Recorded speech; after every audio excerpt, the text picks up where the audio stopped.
lalu disambung dengan nama bulan mereka. Nama-nama bulan Arab: Kanun Sani, puncak musim dingin; Subat, penghujung musim dingin; Adar, menjelang musim semi; Nasyan, musim penghujan; Ayyar, puncak musim semi; Haziron, penghujung musim semi; Tamuz, awal musim panas; Ab, musim sangat kering; Ailul, musim gugur. Kemudian Tisrin awal, penghujung musim gugur; Tisrin Sani, awal masuk musim dingin; lalu Tisrin awal, musim dingin. Kembali lagi nanti ke bulan pertama, Kanun Sani gitu. Nah ini nama-nama bulan Arab. Wajarlah kalau misalnya orang-orang Arab punya nama-nama bulan tersendiri, sebab kita pun juga punya nama bulan tersendiri. Ring ayah Pahing, Kliwon, Pahing, Kliwon, Wage. Nah itu kan nama-nama bulan di kita ada khusus. Apalagi orang Arab yang masyarakatnya besar, tentu mereka memiliki nama-nama bulan tersendiri. Nah,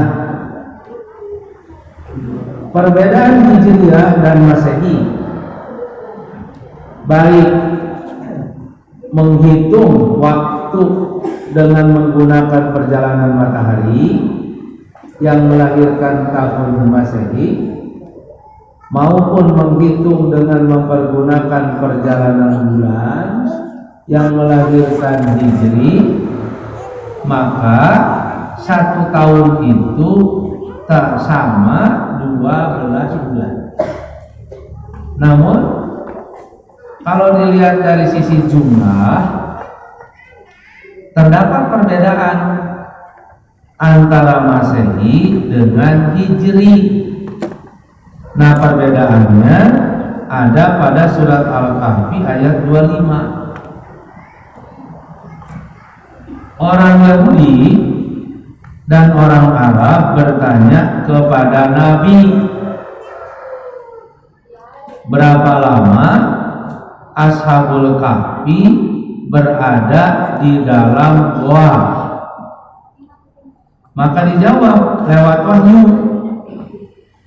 Sebab kalau tidak lewat wahyu, tidak mungkin, karena peristiwa Ashabul Kahfi itu pada tahun 112 Masehi. Ashabul Kahfi teh 112, sedangkan Nabi baru lahir tahun 569. Nah, lebih dulu mana Ashabul Kahfi dengan lahirnya Nabi?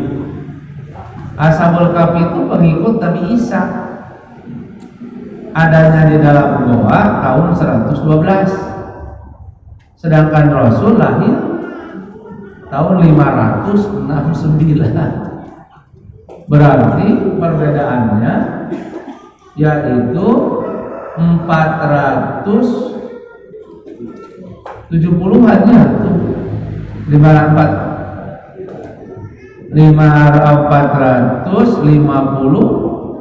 Nah, 57-an. Jadi 400 tahun ke belakang ditanyakan kepada Nabi, Nabi bisa lahir gitu. Itu kan tidak mungkin kalau tanpa wahyu.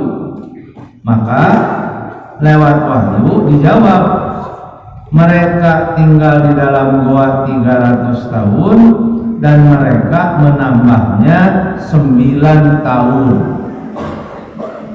Kenapa tidak dijumlah? Ashabul Kahfi tinggal di dalam gua 309 tahun, tapi dibagi dua. Mereka tinggal di dalam gua 300 tahun dan mereka mesti menambahnya 9 tahun karena yang bertanya dua orang, Yahudi dan Arab. Orang Yahudi menghitung waktu menggunakan perjalanan matahari, jadi Masehi. Sedangkan orang Arab menghitung perjalanan waktu dengan mempergunakan perjalanan bulan Qamariyah, jadi Hijri. Jawabannya kudu beda. Bagi orang Yahudi, jawabannya Ashabul Kahfi tinggal di dalam gua 300 tahun bagi Yahudi. Tapi bagi orang Arab, mereka mesti menambah dari 300 itu 9 tahun. Jadi 309. Maka perbedaannya antara Qamariyah dengan Syamsiah, Masehi dengan Hijri, tiap 300 tahun, maka untuk Hijriyahnya ditambah 8 tahun. Tiap 100 tahun, 100 tahun, maka pada Hijriyahnya ditambah 3 tahun jadi 103. Tiap 33 tahun Masehi, maka kepada Hijrinya ditambah 1 tahun. Tiap 1 tahun Masehi, maka kepada Hijrinya ditambah 11 hari. Nah, ini perbedaan nanti 11 hari tidak 1 tahun. Nah, ini dijelaskan oleh Quran sendiri yang menjelaskannya. Dan sehingga ini jadi pegangan oleh ahli-ahli astronomi sampai sekarang, ahli perbintangan, di mana perbedaan antara Masehi dengan Hijri itu adalah 11 hari. Nah, tadi dijelaskan 1 tahun itu kan 12 bulan. Dari 12 itu dirangkum, bulan haramnya ada 4: Zulqa'dah, Dzulhijjah, Muharram, Rajab. Dari yang 4 ini dirangkum lagi, menciut lagi menjadi 1. Menjadi 1 dina 12 jadi 4, dina 4 jadi Hijri. Nah, hanya 1 yang disebut bulan Allah, bulan Muharram. Kalau bulan Haram 4: Dzulqa'dah, Dzulhijjah, Muharram, Rajab. Tapi kalau Syahrullah cuma 1, yaitu bulan Muharram. Karena itu di dalam hadis Nabi dijelaskan, qala Rasulullah bersabda, afdhalus shaumi, saum yang paling afdal, ba'da syahri Ramadan, setelah bulan Ramadan, syahrullah, saum pada bulan Allah, alladzi tad'unahu Muharram, yang kamu sebut Muharram. Jadi ternyata dari 1 tahun 12 bulan itu menciutnya pada bulan Muharram, bulan yang dihormati.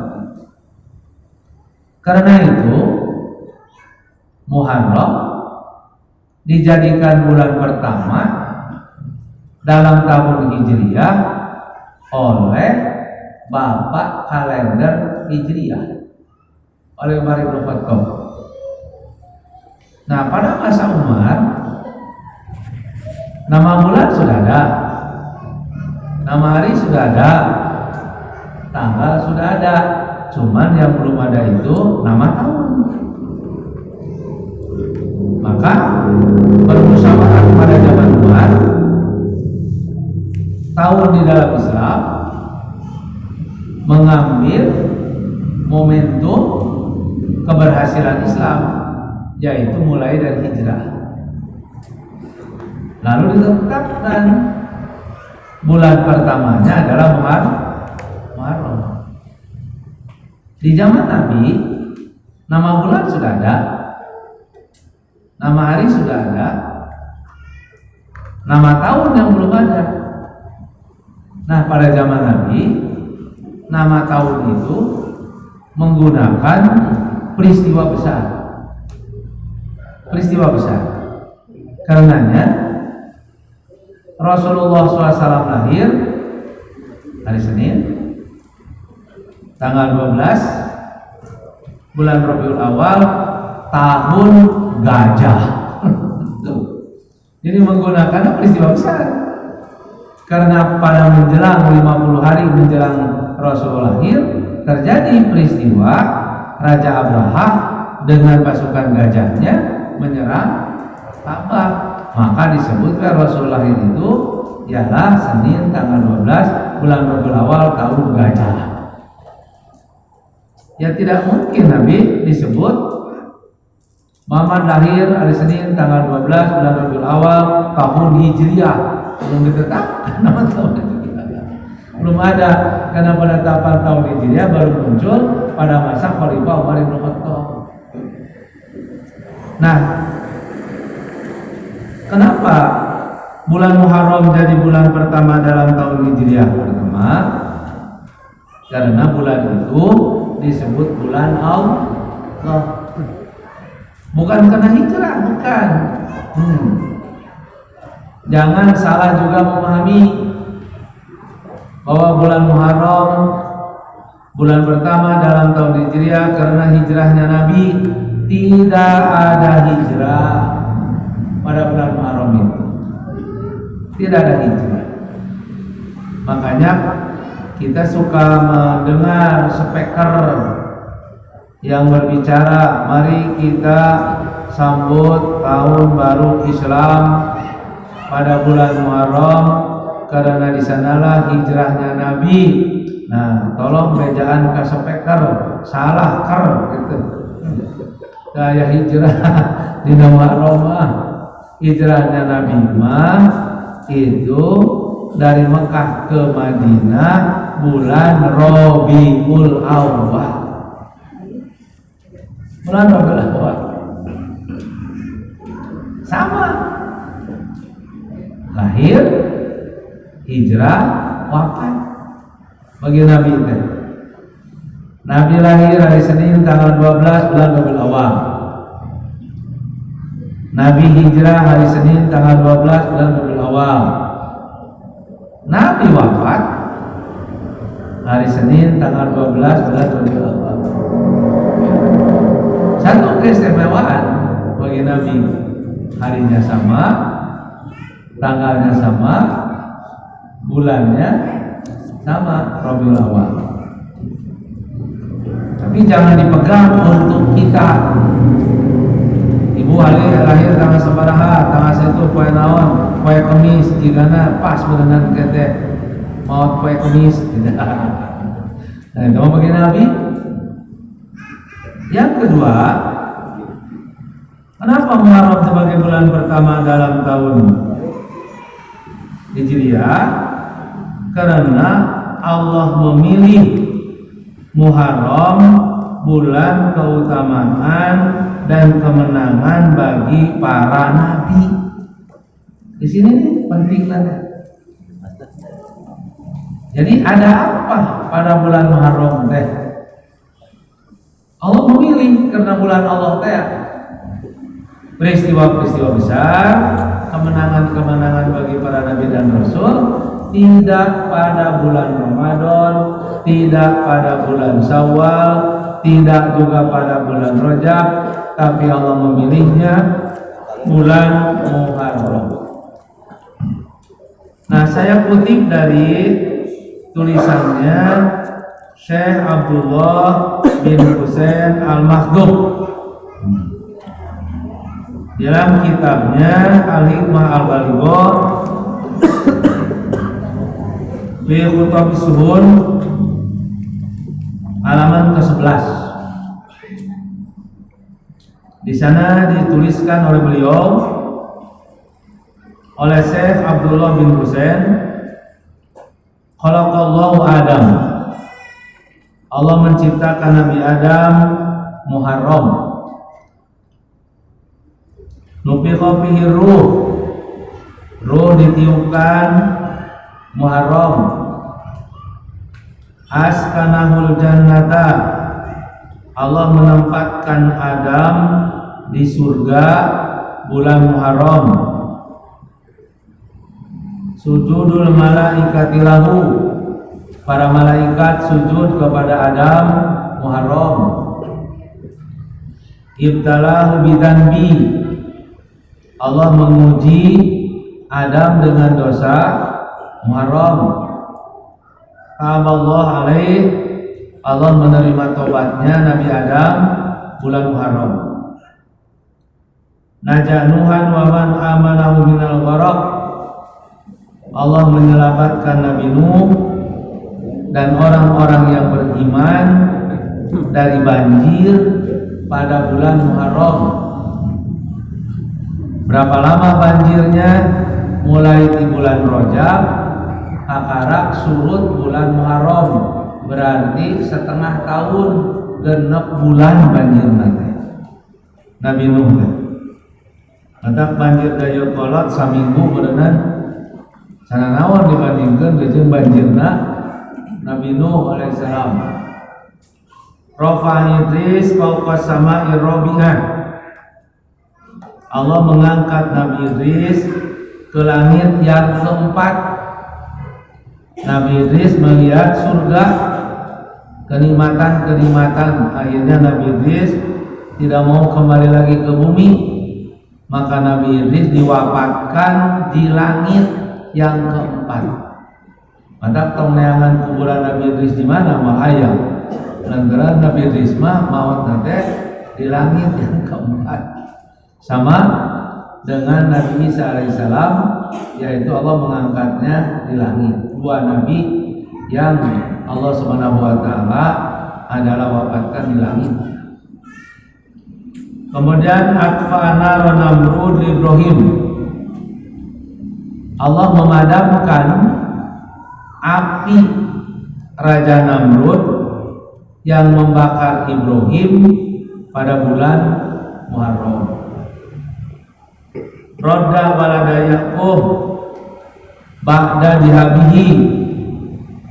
Allah mengembalikan anak Nabi Yaqub, yaitu Yusuf, setelah dimasukkan ke dalam sumur, dijual ke penguasa Mesir, bertahun-tahun tidak ketemu, lalu Allah mempertemukannya Nabi Yaqub dengan anaknya Yusuf pada bulan Muharram. Ketika Nabi Yaqub antri sembako dan Nabi Yusuf sebagai penguasa, Nabi Yusuf tahu bahwa bapaknya datang. Dari mana dia tahu? Al-Quran menjelaskan dari bau bajunya. Jadi bau baju Nabi Yaqub ciri khas baju bapak gitu. Mantap Nabi Yusuf apa? Oh, ada bapak. Gimana apalah tina bau baju? Mantap baju salaki tong patite yang dicuci, ciri khas Terus Allah mengembalikan penglihatan Nabi Yaqub juga pada bulan Muharram. Pada Nabi Yaqub setelah Nabi Yusuf hilang, dia nangis terus sampai infeksi, lalu buta, tidak melihat.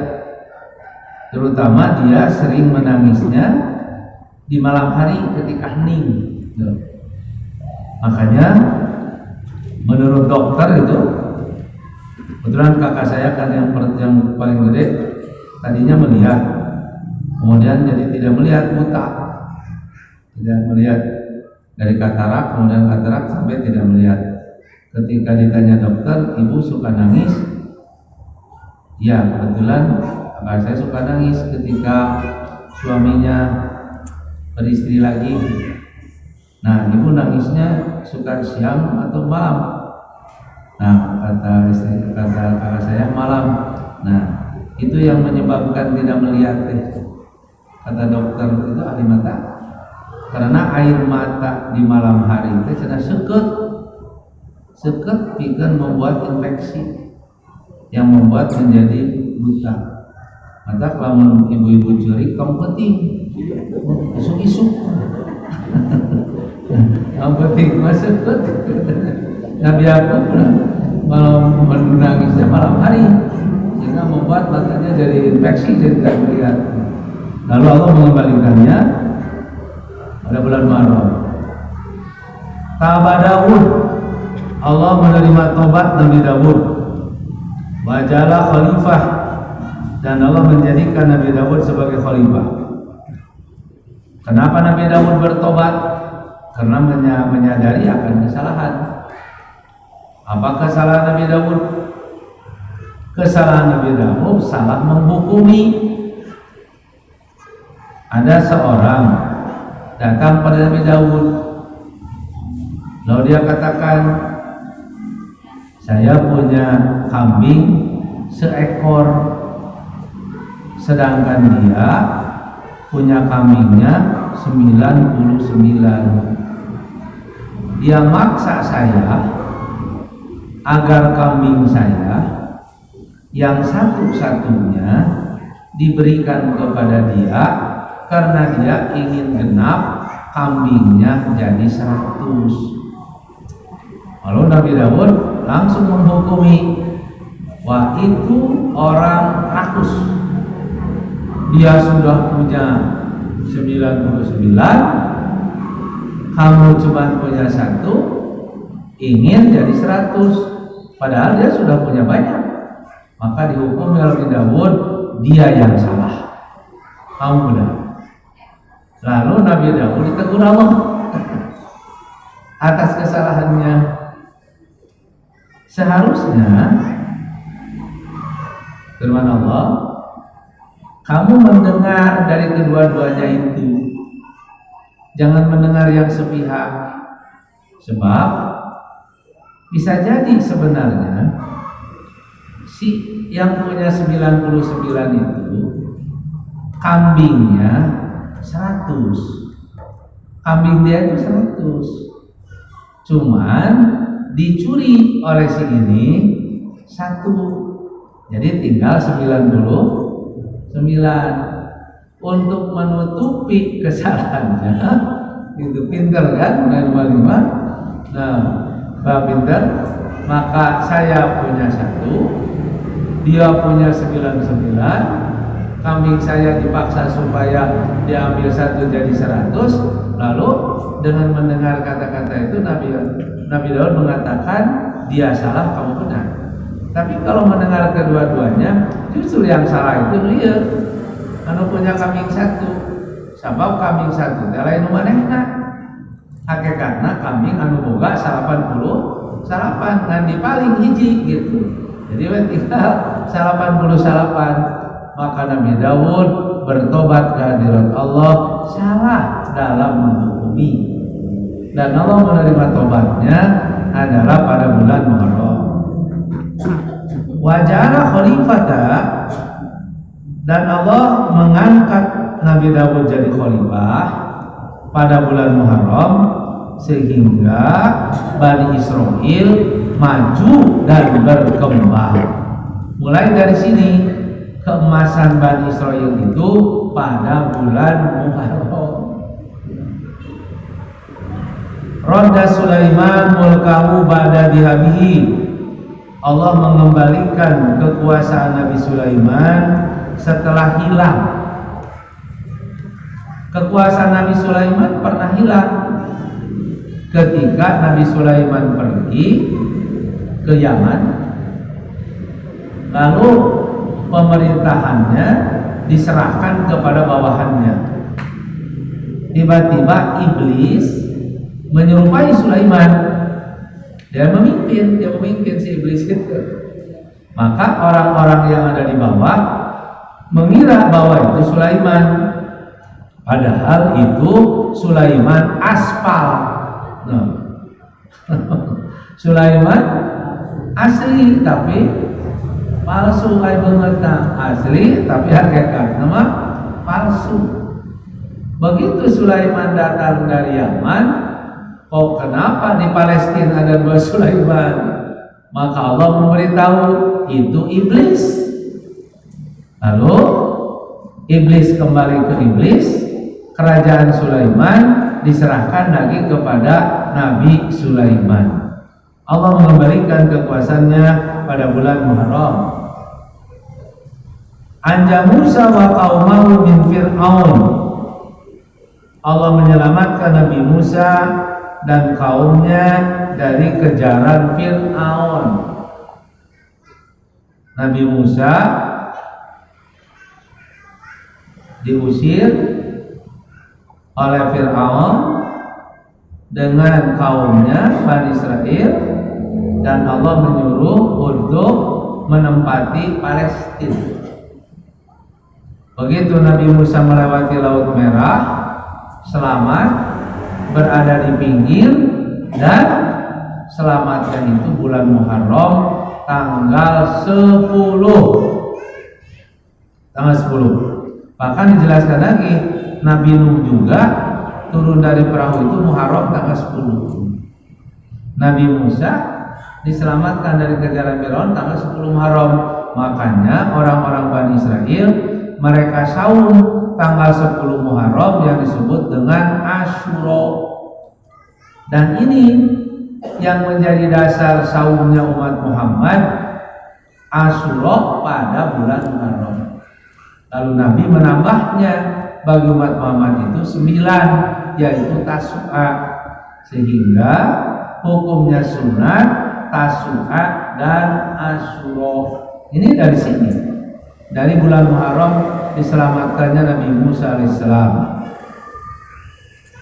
Kemudian Rafa'allahu Isa ilahi, Allah mengangkat Nabi Isa ke hadirat Allah. Nabi Isa akan dibunuh oleh Bani Israel, lalu Allah mengangkatnya Muharram.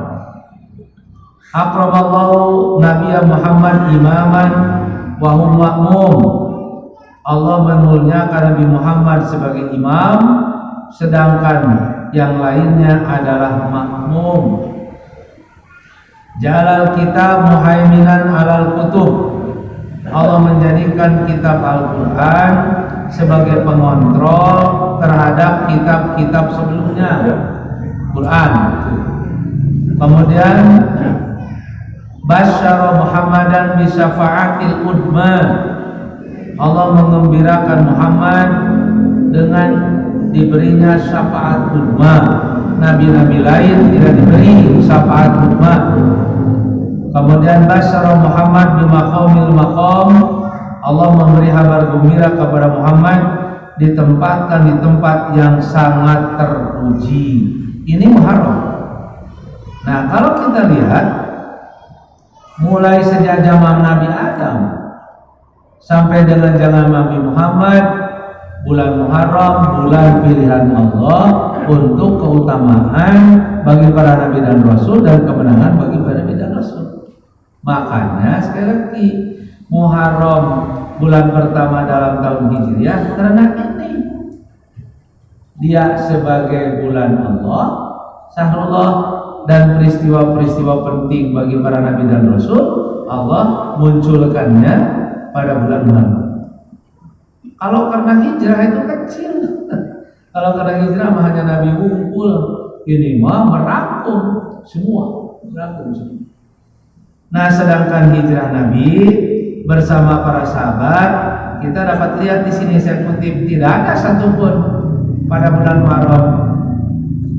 Pertama, Nabi hijrah ke Ethiopia bulan Rajab, tahun kelima dari kenabian. Jumlahnya 15 orang.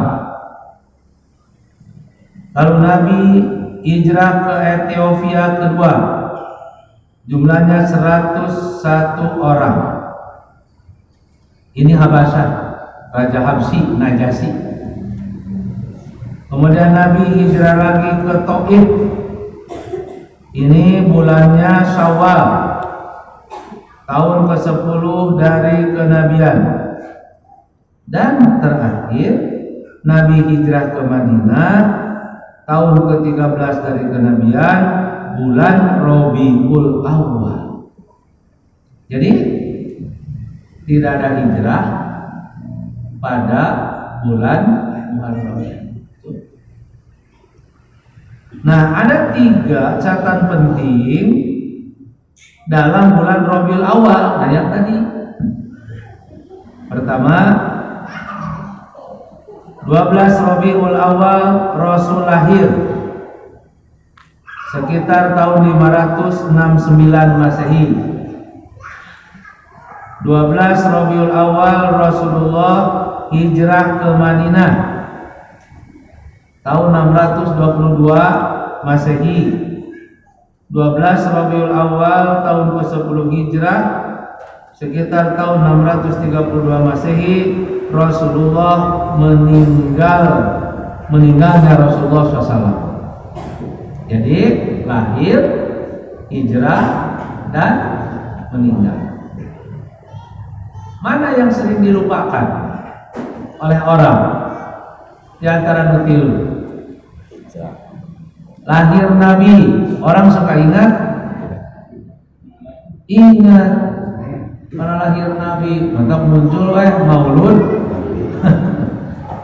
Hijrah Nabi, orang ingat, sehingga orang menyambut tahun baru hijrah. Tah nusok di popohokeun mah eta teh wafatnya. Padahal dalam wafatnya Nabi, bulan Rabiul Awal itu adalah pelajaran terakhir dari Nabi bagi umat tentang mati. Ini pelajaran terakhir dari wahyu sekian yang banyak yang dijelaskan oleh Nabi. Pelajaran terakhir diterima oleh putrinya, putri Nabi Fatimah, ya, tentang mati. Tak ilmah jarang kasentuh, jarang dibahas. Nah, jika nama sieun mati gitu. Padahal penting. Nah, sekarang apa di antara pelajaran tentang mati itu pada bulan Rabiul Awal? Pertama, Rasulullah disuruh milih oleh Allah, apakah mau tetap hidup di dunia dengan kenikmatannya atau mau pulang ke Allah. Maka Rasulullah memilih pulang saja ke Allah. Jadi menjelang wafat Nabi itu disuruh milih, hayong tetap di dunia dengan kenikmatan atau mau pulang wafat ke Allah. Maka Nabi memilih pulang saja. Nah, ini bagi Nabi, dan hanya satu-satunya orang yang disuruh untuk milih. Da urang mah moal kita milih. Sabab lamun urang kita milih, nah rek hirup wae di dunia atau rek maot tinggalna hirup bae kan bae bari batuk-batuk. Sabab cek urang ayeuna hirup teh asa nikmat sanajan bari geuning. Penyakit teureun-teureun tapi asa nikmat bae hirup, padahal belum tentu. Di mana maut bisa jadi lebih nikmat. Walal akhiratu khairul laka minal ula. Bahwa akhirat itu lebih baik bagi kamu daripada dunia. Jadi tidak mustahil bahwa setelah mati itu justru lebih nikmat. Sehingga orang kayak berpikir panas teu bareto. Itu bisa jadi hanya gambaran orang karena belum wafat, belum mati, Orang berpikir ngenah kana hirup sanajan bari batuk, sanajan bari duit penyakit, padahal bisa jadi lebih baik. Lebih baik. Tak tahu sih. Oh bisa jadi setelah itu lebih enak, kan? Lebih enak. Nah makanya Nabi daripada nikmat-nikmat dunia pulang saja ke Allah. Maka kurang mah mau kita milih, sebelum kita milih jawaban teh moal wae gitu jawaban teh. Anna Rasulullah SAW Rasulullah jalasa alal mimbar, duduk di atas mimbar. Nah ini bulan Rabiul Awal.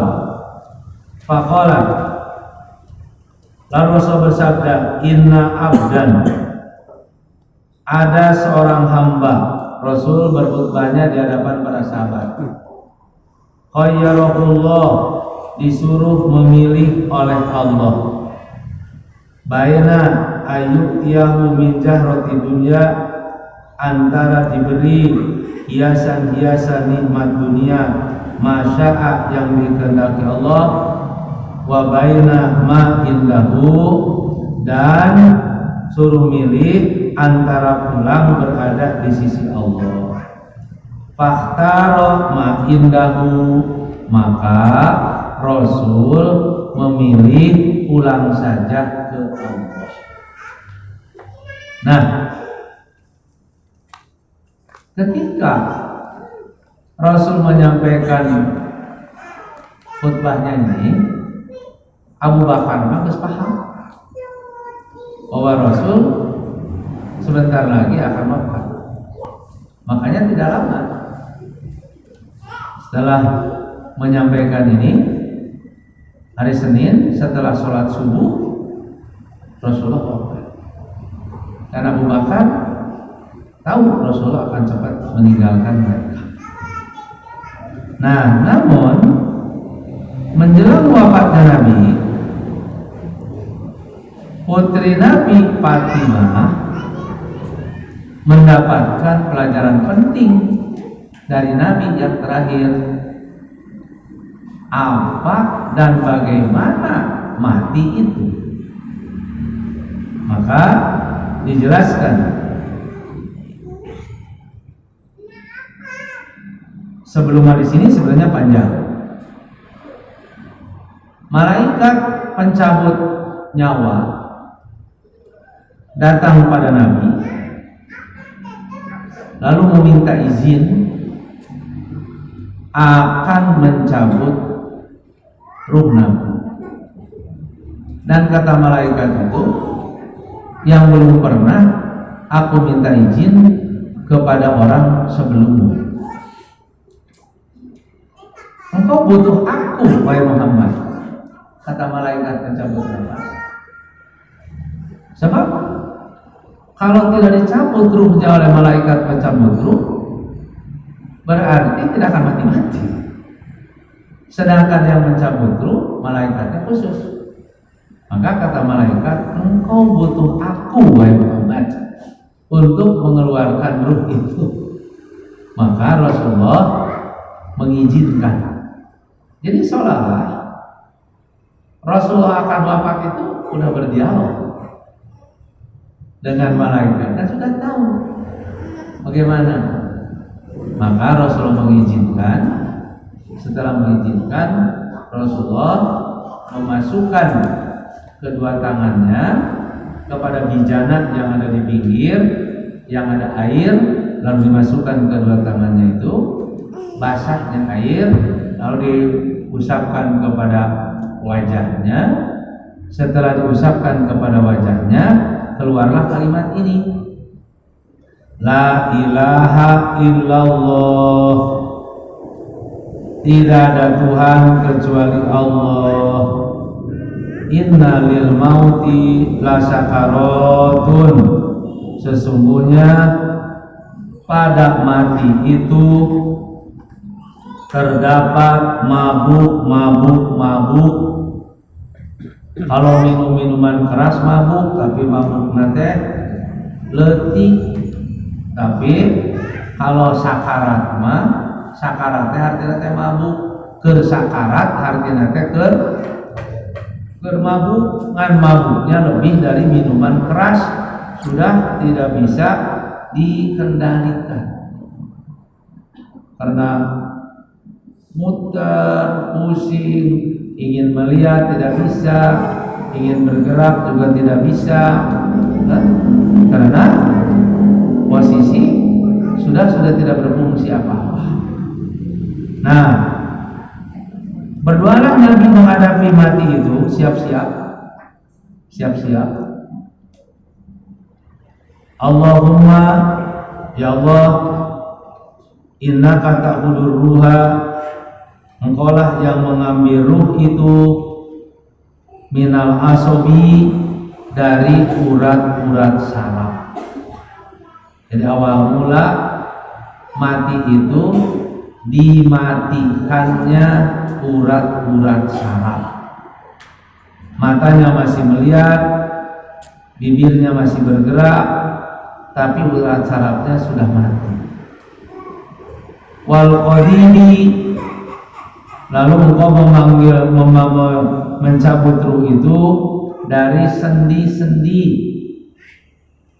kaki yang tadinya sendinya bisa digerakkan, sudah tidak berfungsi karena sudah mati. Tangan pun sendinya sudah mati. Lalu sendi-sendi yang ada pada punggung pun juga sudah mati. Padahal dinyatakan oleh dokter dan oleh kita dia masih hidup, tapi bagian-bagian tertentu sudah mati. Wal anamil, dan engkau mencabut ruh itu dari ujung-ujung, dari ujung jari, ujung kaki, lalu berujung pada ujung gigi. Jadi ujung ruh itu menurut Nabi di sini, dari ujung-ujung. Makanya kalau kita menyaksikan orang yang akan meninggal, dilihat dari ujung kaki, mulai itu sudah tidak berfungsi, dingin, sudah mati ujung kaki. Lalu ujung jari ini dingin. Saya menyaksikan sendiri kakak saya, kakak ipar, ketika akan wafat dari ujung kaki itu sudah ngapain? Terus ke atas. Itu sudah tidak bisa dibawa ke dokter kalau begitu, karena tidak bisa untuk membendung ruh yang sedang berjalan akan meninggalkan badan. Maka dari kaki itu terus berkurang, tangan pun juga sama, sampai ke atas terus ke sini gitu. Lalu nyeklek di sini, hilang lah ruh itu dari ujung gigi, mengawali dari ujung jari, lalu berakhir si ruh itu dari ujung gigi. Makanya orang ketika meninggal suka keluar, mulutnya itu suka keluar. Keunah-unah membahas eta khusyuk tentang mati, mulai dari ujung kaki sampai ujung gigi. Ayo praktek calekeun gaya nu maju. Saurang Ustad, dereng nyebut ngaran. Abdi mah moal maot.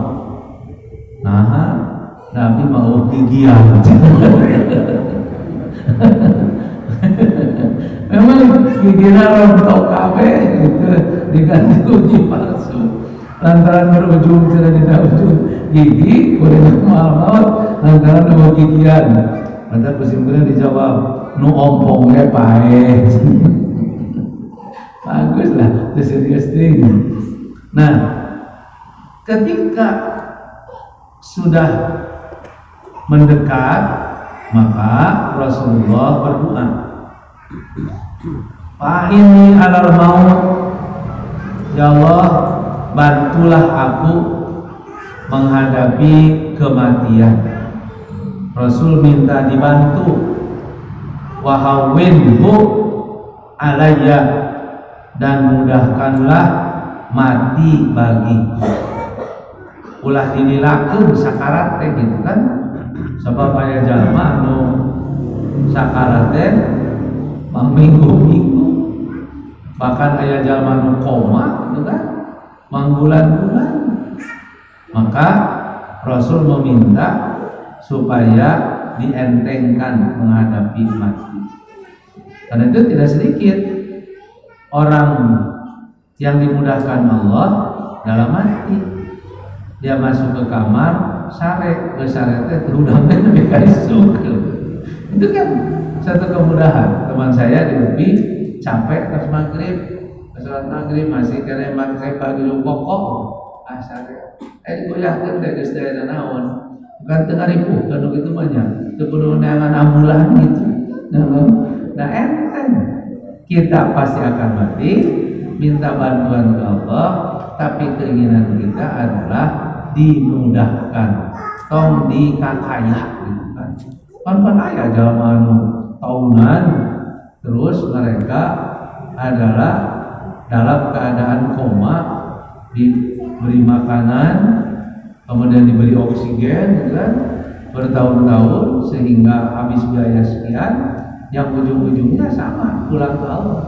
Kita seperti Nabi minta bantuan dan minta dientengkan. Nah, kapan itu terjadi? Bulan Rabiul Awal. Tapi pelebah ilmah jarang disinggung. Nu disinggung teh kelahiran gitu ya, hijrah gitu kan. Tapi pelebah kematian mah jarang disinggung, padahal penting untuk mengingat supaya kita itu lebih iman pada Allah. Nah, sekarang bagi kita kaitannya dengan hijrah ini tidak diartikan mesti pindah tempat, tapi maknanya ialah man hajara manahallahu anhu. Hijrah itu berpindah dari yang dilarang Allah kepada yang diperintah. Tinggalkan yang dilarang Allah, lalu lakukan yang diperintah. Berarti kita telah berhijrah. Namun hijrah itu di dalam Quran disimpan di tengah-tengah, diawali ku iman, diakhiri ku jihad. Innaladina amanu iman, waladina hajaru hijrah, wajahadu fisabilillah. Apa artinya? Kalau kita merubah sikap dari yang tidak baik menjadi baik, harus didasari dengan iman. Sebab kalau berubah sikap dari yang tidak baik menjadi baik, lamun teu make iman, mah sia-sia, nggak ada manfaat apa-apa. Iman dulu pada Allah, setelah iman kita meninggalkan yang tidak baik, berarti hijrah. Setelah kita meninggalkan yang tidak baik, coba jihad, ajak orang lain. Nah, jangan kita baik sendiri, tapi coba ajak orang lain supaya sama-sama untuk berpindah kepada yang lebih baik. Itu namanya jihad. Iman sebagai fondasi, hijrah sebagai perubahan sikap, jihad sebagai dakwahnya. Kemudian yang terakhir, nah jika di bulan Muharram tahun hijrah ini kita berhijrah, manfaatnya sangat besar. Wa man yuhajir fi sabilillah, siapa yang berhijrah di jalan Allah, yajid fil ardi muraghaman katsiran, pasti akan mendapatkan di bumi jalan yang banyak, fasa'atan dan rizki yang sangat luas. Wa may yakhruj min baitihi, siapa yang keluar dari rumahnya, muhajiran ilallahi wa rasul, untuk berpindah kepada Allah dan Rasul, summa yudrikuhul mautu, kemudian mati menyusul dia, hijrahna acan tapi kaburu maut, faqad waqa'a ajruhu Allah, pahalanya sudah dapat dari Allah.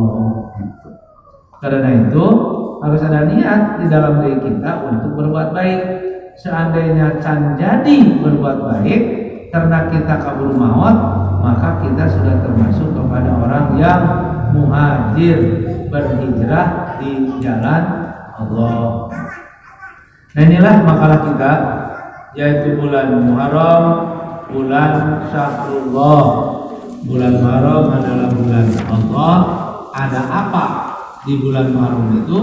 Ternyata bulan Muharram adalah bulan peristiwa-peristiwa penting bagi para nabi dan rasul.